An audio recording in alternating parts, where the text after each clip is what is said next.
வணக்கம் 7 Winstar technology. இப்போ பார்க்குற வீடியோன்னு பார்த்தீங்கன்னா, இப்போ ஒரு மாடல், அதாவது 4G 5G மாடல் வருது அப்படின்னா, அதை எப்படி நம்ம தெரிஞ்சுக்கிறது, எங்கே போய் நம்ம கிளாஸ் பண்ணுறது, அந்த மாதிரி டவுட் நிறைய பேர் இருக்கும். பேசிக்லேருந்து நீங்கள் ஃபாலோ பண்ணால் மட்டும்தான் இப்போ ஒரு மாடல்லேருந்து அடுத்த அப்டேட் மாடல் கூட நம்ம தெரிஞ்சுக்க முடியும், கற்றுக்க முடியும்.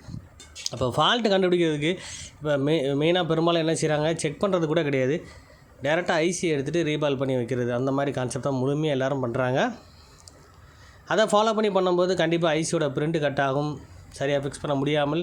அது கம்ப்ளைண்ட் வேறு தான் இருக்கும். சின்ன ஸ்பேர் கூட இருக்கலாம், ஒரு கெப்பாசிட்டாக இருக்கலாம், ரெசிஸ்டராக கூட இருக்கலாம், லைன் கட் ஆகிருக்கலாம், அல்லது லீக்கேஜ் ஏதாவது ஆகிருக்கலாம். அதை ப்ராப்பராக செக் பண்ணுறது கிடையாது. எடுத்த உடனே ஐசி எடுத்து பண்ணும்போது கண்டிப்பாக இதில் முழுமையான கான்செப்ட் கண்டிப்பாக தீர்வு கிடைக்காமலே அதிகபட்ச ஃபோன் வந்து டெட் ஆகிடுது. ஒரு சின்ன கம்ப்ளைண்ட் வந்திருக்கும், சம்மந்தலாம் ஒரு சர்க்யூட்டை ஃபாலோ பண்ணி, இல்லை யூடியூப்லேயே மற்ற விஷயங்கள் தேடி கூகுளில் சர்ச் பண்ணி பார்த்துட்டு சம்மந்தலாம் ட்ராக்கை ஃபாலோ பண்ணி, அது ப்ளஸ் மைனஸாக என்ன சர்க்யூட்டை டிசைன் பண்ணிக்கலாம், சீரிஸில் இருக்கா, பேரலில் இருக்கா, என்ன மாதிரி சர்க்யூட் டிசைனிங் இருக்குது, அதை ஜம்பர் அடிக்கலாமா இல்லையா, இல்லை அதுக்கு ஸ்பேர் யூஸ் பண்ணலாம், என்ன வேல்யூவில் ஸ்பேர் யூஸ் பண்ணுறது, என்னென்ன பொருள் இருக்கும், அந்த பொருள் பொலாரிட்டி வச்சு அதை ப்ளஸ் ஆர் மைனஸ் பார்த்து வைக்கிறதா, இந்த கான்செப்ட் எதுவுமே தெரியாமலே நிறைய பேர் சர்வீஸ் பண்ணிகிட்டு இருக்காங்க. அப்போது முழுமையாக நம்ம கான்செப்ட் தெரியாமல், பேஸ் தெரியாமல் நம்ம ஃபாலோ பண்ணும்போது கண்டிப்பாக எல்லா போர்டுமே கம்ப்ளைண்ட் ஆகிட்டே வந்துட்டுருக்கு. இப்போ 5G ஃபோன் வரும்போது இருக்கக்கூடிய செக்ஷன்லாம் நிறைய அப்டேட் ஆகிடுச்சு. பழைய மாடல் வந்து பார்த்திங்கன்னா ஐசி பார்த்திங்கன்னா பவர் ஐசி 1 அல்லது 2 பவர் ஐசி இருக்கும் பார்த்துருப்போம். இப்போது 5G ஃபோனில் அப்படி கிடையாது, குறைஞ்ச 4-5 பவர் ஐசி இருக்குது. அப்போ அதுக்கு என்ன மாதிரி வோல்டேஜ் வரும், எந்த இடங்களில் நம்ம வோல்டேஜ் எப்படி செக் பண்ணுறது, அதேமாதிரி சிக்னல் பேஸ் பண்ணி எப்படி இந்த ப்ரோட்டோகால் சிக்னலை எப்படி ட்ரேஸ் பண்ணுறது, ஐசியோட பின் டீட்டெயில் எப்படி ட்ரேஸ் பண்ணுறது, சர்க்யூட் எப்படி ஃபாலோ பண்ணுறது, முழுமையாக டயக்ராம் ட்ரேஸ் பண்ணாமலே கண்டிப்பாக சர்வீஸ் பண்ணவே கூடாது.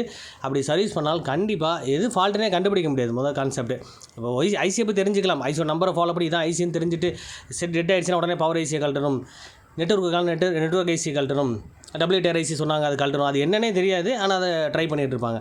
அதேமாதிரி ஹேங் ஆகிடுச்சினாலே CPU தான் ரீபால் பண்ணணும், ரேமை ரீபால் பண்ணணும் அப்படின்ற விஷயம். ஸ்டக் ஆகிடுச்சுன்னா ஒரு ஸ்டக் ரீடிங்னா மெமரி தான் ஃபாலோ பண்ணணும். இப்படி ஒரு குத்துமைப்பான ஒரு கான்செப்டை ஃபாலோ பண்ணிகிட்டு இருக்காங்க. அப்படி கண்டிப்பாக பண்ணிங்கன்னா எந்த ஃபோனுமே அவ்வளோ சீக்கிரத்தில் ரெடி பண்ண முடியாது. கான்செப்ட் புரியாமலே சில நேரங்கள் லக் அடித்த மாதிரி நம்ம ஐசி எடுத்து வைப்போம், ஆன் ஆயிரும். அதுக்கப்புறம் வந்து பார்த்திங்கன்னா எந்த ஃபோனை எடுத்தாலும் அந்த மாதிரி ரியாக்ட் ஆகவே ஆகாது, ரிசல்ட்டே கிடைக்காமல் இருக்கும். அப்போ இது முழுமையாக தெரிஞ்சுக்கணும்னா மெயினாக வந்து சர்க்யூட்டை நீங்கள் ஃபாலோ பண்ணுங்கள். அந்த சர்க்யூட் கான்செப்ட் தான் நம்ம கிளாஸஸ் பண்ணிகிட்ருக்கோம். இப்போ வர 4G 5G மாடலுக்குரிய முழுமையாக பேஸ்லேருந்து ஸ்டார்ட் பண்ணி எல்லா சர்க்யூட் செக்ஷனை பற்றியும் தெளிவாக நம்ம ஃபாலோ பண்ண போகிறோம். அது ஆன்லைன் கிளாஸ் இருக்குது, ஆஃப்லைன் இருக்குது.